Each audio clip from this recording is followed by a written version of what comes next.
video. I am so happy to have you guys here with me. Thank you so much for letting me take that 3-week break from YouTube. It was much needed. And I know a lot of you are probably wondering, hey Catherine, where have you been? Why has it been so long since you uploaded? Why have we not gotten any updates? And I just want to say that I am very sorry for that. I've been so busy because, first of all, I know I told you guys that like a month and a half ago, that I had gotten a new job, and I actually abruptly left that job because I got another new job. Yay!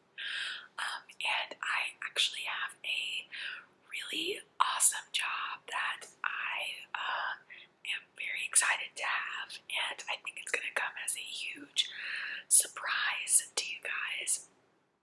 I am actually working my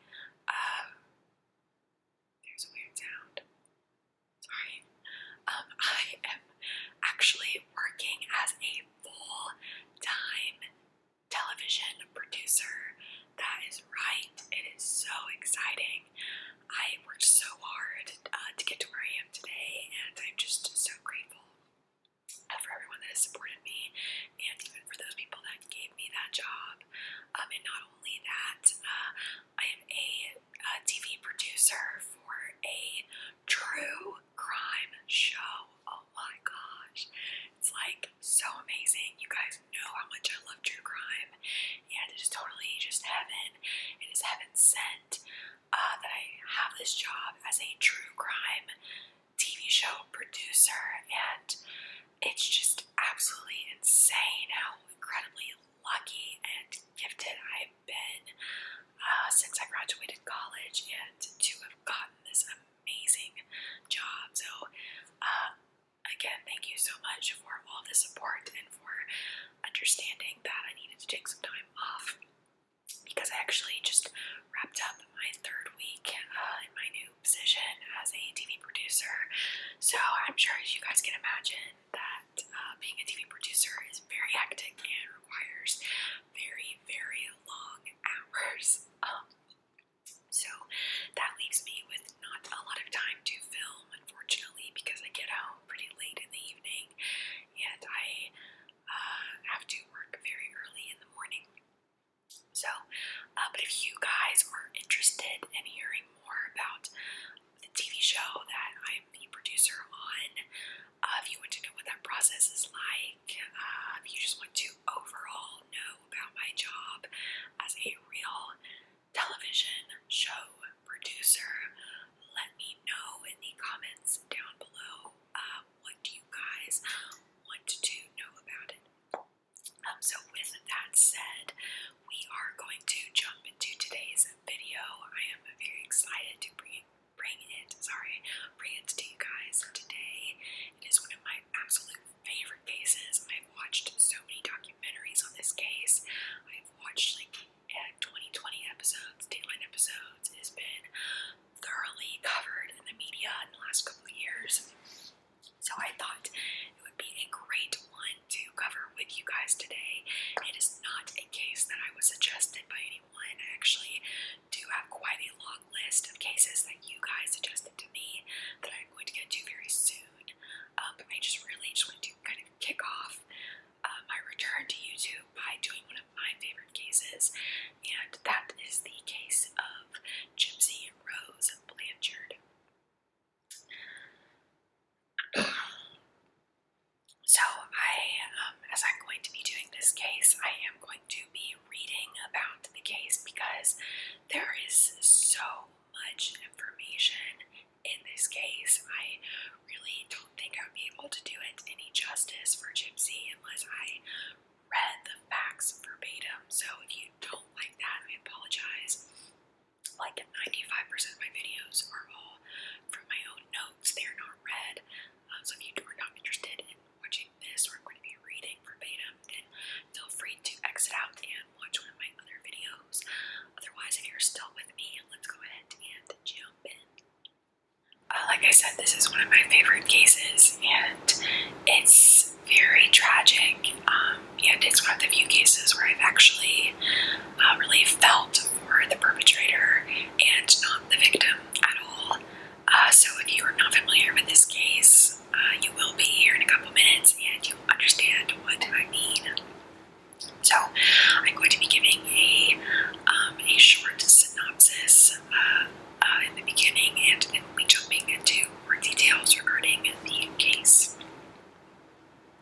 Alright, so late on the night of June 14th, 2015, deputy sheriffs in Greene County, Missouri, found the body of Dee Dee Blanchard, face down in the bedroom of her house just outside Springfield, lying in the bed in a pool of blood from the stab wounds that had killed her several days earlier.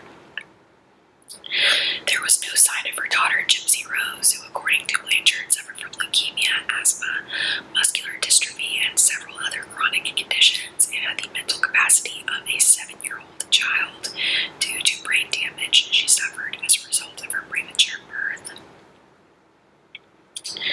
The Blanchards' neighbors, who notified the police after growing concerned about Facebook posts earlier in the evening, suggested that Dee Dee may have fallen victim to foul play. They were also fearful that Gypsy Rose, whose wheelchair and medications were still in the house, might have been abducted and be in serious danger. Police found Gypsy Rose the next day in Wisconsin, where she had traveled with a boyfriend she had met online. She was alive and well, but, quote, things are not always as they appear, end quote, the Greene County Sheriff said the next morning. Public outrage that someone might have taken advantage of a severely disabled girl to kill her mother gave way to shock and some sympathy for Gypsy Rose when investigators announced that the younger woman, who was actually an adult and had none of the physical or mental health issues her mother had claimed that she had. Alright. Dee Dee Blanchard was born Claudine Pietra in Shakopee, Louisiana, near the Gulf Coast in 1967, and grew up with her family in nearby Golden Meadow. During her childhood, relatives recalled she would occasionally engage in petty theft, often as retaliation when things did not go her way. At some point early in her adult life, she worked as a nurse's aide. After her death, the family expressed suspicion that she might have killed her own mother, who died in 1997, by denying her food. When she was 24, she became pregnant by Rod Blanchard, then 17. They named their daughter Gypsy Rose, since Claudine liked the name Gypsy, and Rod was a fan of Guns N' Roses. Shortly before Gypsy Rose's birth in July 1991, the couple separated when Rod, as he said, in 2017, realized he had got married for the wrong reasons.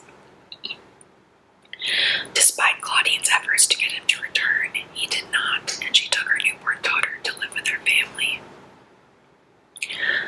Bobby Pietra, Claudine's nephew, recalls that Gypsy's birth might have been slightly premature, possibly affecting the development of her skull.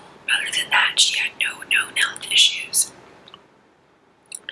According to Rod, who remained involved with his daughter at this point, by the time Jim, she became known to her extended family, was 3 months old, her mother was convinced the infant suffered from sleep apnea and began taking her to the hospital, where repeated overnight stays with a sleep monitor and other tests found no sign of the condition.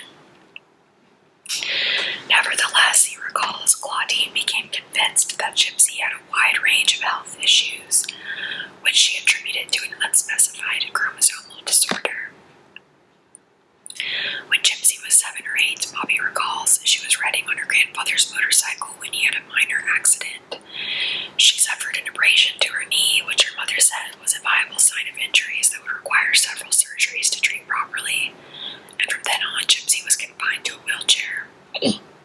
Although he saw signs that she was indeed healthy enough to walk on her own on several occasions, nonetheless, she often went with her parents to Special Olympics events.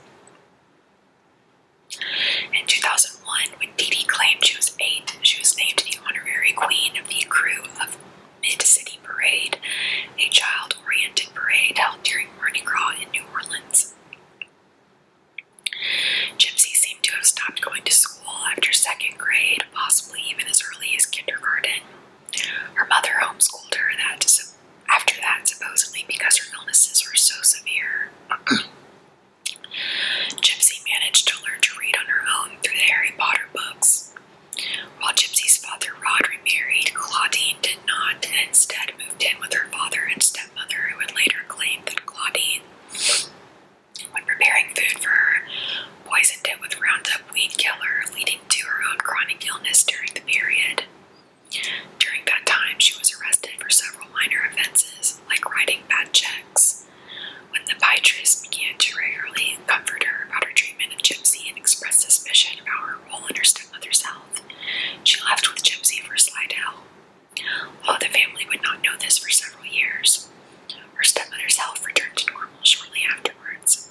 In Slidell, she and Gypsy lived in public housing. They paid their bills with public assistance Claudia had been granted due to her daughter's supposed medical conditions and Rod's child support payments. They spent most of their time visiting various specialists, mostly at Tulane Medical Center and the Children's Hospital of New Orleans, seeking treatment of the illnesses Claudia claimed Gypsy suffered from, which she now said including hearing and vision problems. While a muscle biopsy found no sign of the muscular dystrophy Claudine insisted Gypsy had, she was successful in securing treatment for her daughter's other reported issues. After she told doctors Gypsy had seizures every few months, they prescribed anti-seizure medication. Several surgeries were performed on her during this time, and Claudine regularly took Gypsy to the emergency room for minor ailments. After Hurricane Katrina devastated the area in August 2005, Claudine and Gypsy left their ruined apartment for a shelter in Covington, set up for individuals with special needs. Claudine said Gypsy's medical records, including her birth certificate, had been destroyed in the flooding. A doctor there from the Ozarks suggested they relocate to her native Missouri, and the next month they were airlifted there. At first, Claudine and Gypsy lived in a rented home in Aurora, in the southwest area of the state. During their time there, Gypsy was honored by the Olay Foundation, which advocates for the rights of feeding tube recipients, as its 2007 Child of the Year. In 2008, Habitat for Humanity built them a small home with a wheelchair ramp and hot tub as part of a larger project on the north side of Springfield to the east, and they moved there. The story of a single mother with a severely disabled daughter forced to flee Katrina's devastation received considerable local media attention, and the community often pitched it to help the woman who now went by Claudine Blanchard and whom they knew as Dee Dee. The outpouring of support included a great deal of charitable contributions. In Louisiana, mother and daughter had at most prevailed themselves of occasional stays in the Ronald McDonald House during medical appointments. In Missouri, they received free flights to see doctors in Kansas City, free trips to Disney World, and backstage passes to Miranda Lambert concerts, where she was frequently photographed with the singer via the Make-A-Wish Foundation. In addition to the house Habitat built for them, Blanchard also continued to make monthly child support payments of $1,200, as well as sending Gypsy gifts and occasionally talking to her on the phone. During one call on Gypsy's 18th birthday, he recalls Dee Dee telling him not to mention her daughter's age, since she thinks she's 14.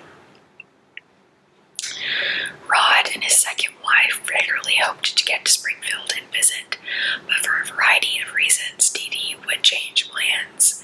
She told her neighbors in Springfield that Gypsy Rose's father was an abusive drug addict and alcoholic who had never come to terms with his daughter's health issues and never sent them any money. Many people who met Gypsy were charmed by her. She was very petite. She was about 5 foot tall and had a nearly toothless mouth, large glasses, and a high childlike voice. This helped to reinforce the perception that she had all of the problems her mother said she did. She often wore wigs or hats to cover her baldness. Her mother regularly shaved Gypsy's head to mimic the hairless appearance of a chemotherapy patient. When they left the house, Dee Dee often took an oxygen tank and feeding tube with them. Gypsy was fed the children's liquid nutrition supplement, Pediasure, well into her 20s. Dee Dee used physical abuse to control her daughter, always holding her daughter's hand in the presence of others. Whenever Gypsy said something that either suggested she was not really sick or seemed above her mental capabilities,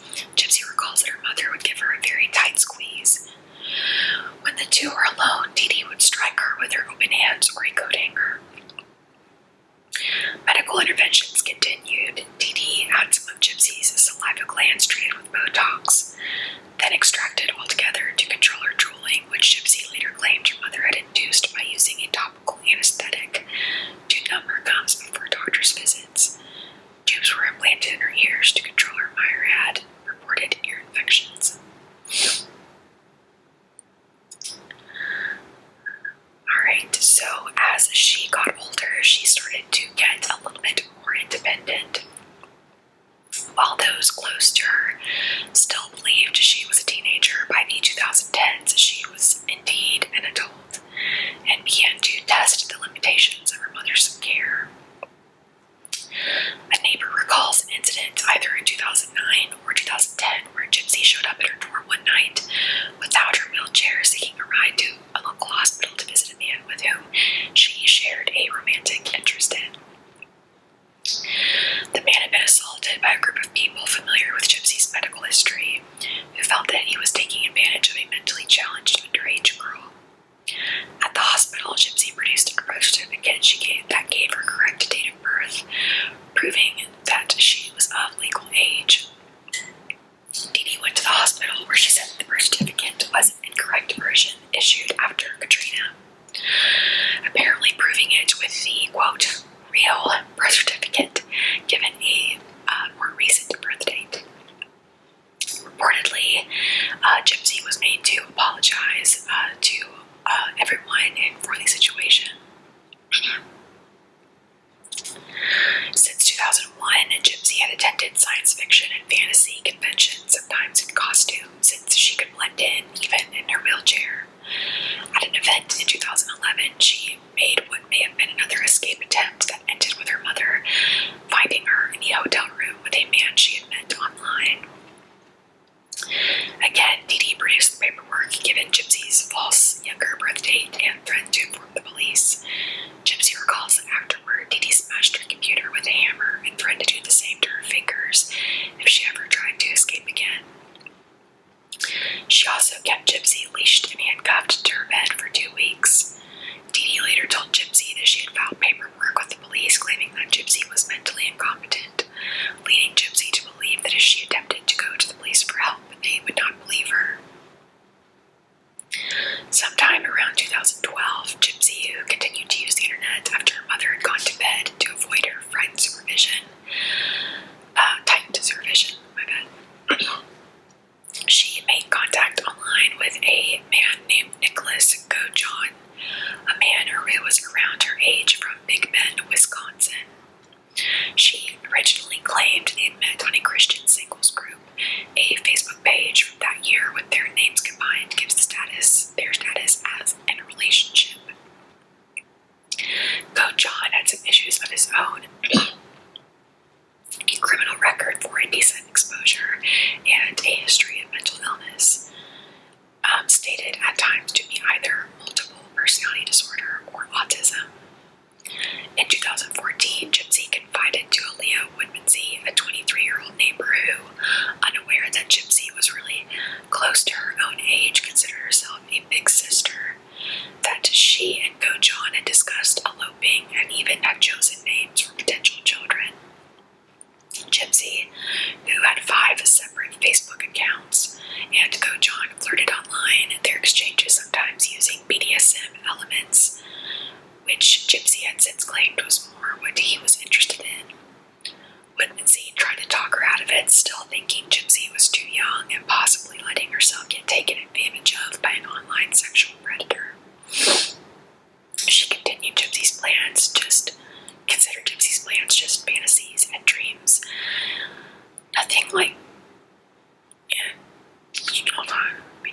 Nothing like this would ever really take place, despite Dee Dee's efforts to prevent her from using the internet, which went as far as destroying her daughter's phone and laptop. She maintained contact with Woodmansey, who saved printouts of the post Gypsy shared until 2014. The next year, Gypsy arranged for her mother to meet Gojon when he came to Springfield. Her plan was for him to just bump into her while she and Dee Dee were at a movie theater, both of them in costume, and apparently strike up a relationship that way, then for her to introduce him to her mother. As soon as they did meet for the first time in real life, Gojon says, Gypsy led him in the bathroom where the two had sex. where she apparently did not find him as desirable in person as he had seemed online. She never introduced him to her mother. The two continued their internet interactions, however, and began developing their plan to kill Dee Dee. John returned to Springfield in June 2015, coming down while Gypsy and her mother were away at a doctor's appointment. After they had returned home and Dee Dee went to sleep, Gypsy let him know when he went to the Blanchard house. Gypsy allowed him in and allegedly gave him duct tape, gloves, and a knife with the understanding that he would use it to murder Dee Dee. Gypsy claims later that she did not expect him to be able to do it. John ordered Gypsy to hide in the bathroom and cover her ears so that she would not have to witness her mother's death. John then stabbed Dee Dee several times in her sleep. The two had sex in Gypsy's room, took $4,000 in cash that Dee Dee had been keeping in the house, mostly from her ex-husband's child support checks, and fled to a motel outside Springfield. They may have remained for several days while planning their next move, and during that time, they were seen on security cameras at several local stores. Gypsy said at that point she believed the two had managed to get away with their crime. They mailed the murder weapon back to John's home in Wisconsin to avoid being caught with it, then took a bus there. Several witnesses saw the pair on their way to the Greyhound station, noted that Gypsy wore a blonde wig and walked unassisted. On the afternoon of June 14th, at Gypsy's urging, John used his phone to post 2 updates to Dee Dee's Facebook page, so that people would discover the body. The first read simply, "That bitch is dead," followed 17 minutes later by a longer comment suggesting that whoever left it had violently killed Dee Dee and raped Gypsy. Gypsy would later state that she was concerned that several days had passed without anyone discovering her mother's body, and that she hoped that someone would report the ominous message to the police so that they would find the body. The Blanchards' friends reported to the first post and its language uncharacteristic for Dee Dee by asking if she was reacting to a movie she was watching or speculating that her account had been hacked. After the second post, they knew something was probably wrong. When the phone calls went unanswered, several of them went to the house. While they knew that the two often left on medical trips unannounced, they saw that Dee Dee's Nissan Cube, modified to hold Gypsy's wheelchair, was still in the driveway, making that explanation unlikely. Protective film on the windows made it hard to see inside in the low light. No one answered the door, so they called 911. When the police arrived, they had to wait for a search warrant to be issued before they could enter, but they allowed one of the neighbors present to climb through a window where he saw that inside of the house was largely undisturbed, and that all of Gypsy's wheelchairs were still present. When the warrant was issued, police entered the house and soon found Dee Dee's body. A GoFundMe account was set up to pay for her funeral expenses and possibly Gypsy's. All who knew the Blanchards feared the worst. Even if Gypsy had not been harmed, they believed she would be helpless without her wheelchair, medications, and support equipment like the oxygen tanks and feeding tube. Woodman Z, who was among those gathered on the Blanchards' lawn, told police that she knew about Gypsy and her secret online boyfriend. She showed them the printouts she had saved, which included his name. Based on that information, police asked Facebook to trace the IP address from which the post to Dee Dee's account had been made. It turned out to be in Wisconsin. The next day, police agencies in Relocation County raided the John's Big Bend home. Both he and Gypsy surrendered and were taken into custody on charges of murder and felony or criminal action. The news that Gypsy was safe was greeted with relief back in Springfield, Missouri, where she and John were soon extradited and held on $1 million bond. But in announcing the news, the Greene County Sheriff Jim Arnott warned things are not always what they appear. As I said earlier, the media in Springfield soon reported the truth of the Blanchards' lives, that Gypsy had never been sick, had always been able to walk, and that her mother had made her pretend otherwise, using physical abuse to control her. Arnott urged people not to donate any money